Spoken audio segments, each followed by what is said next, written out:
好，来乡亲啊，继续来看林书豪、林书豪加入到 PLG， 也就是台湾男子职业篮球的联盟了后，伫高雄凤山第一场的比赛是客满，吸引到满的球迷。啊，周边的商品大家嘛相争来抢买，包括线顶甲线下，为开卖以来无到一礼拜的时间，累积的金额已经破500万。啊，即摆网络顶开始出现着仿的这个仿冒品，尤其是卖了上介好的林书豪主阵的球衫，仿甲上厉害。啊，林书豪所属的钢铁人队嘛来推出着掠价四招，要来保护球迷，唔通来开冤枉钱。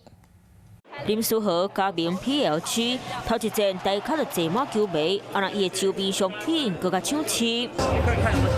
无论是大人囡仔，拢经林书豪这号球衫，根据官方统计，伊的周边商品无到一礼拜时间，累积金额就超过500万。不过，即马所发现有人伫咧网络顶卖仿的，尤其是卖了上穿的主战红衫，上侪假报货。市面上流传最多的款式，因为这也是钢铁人本季最主要的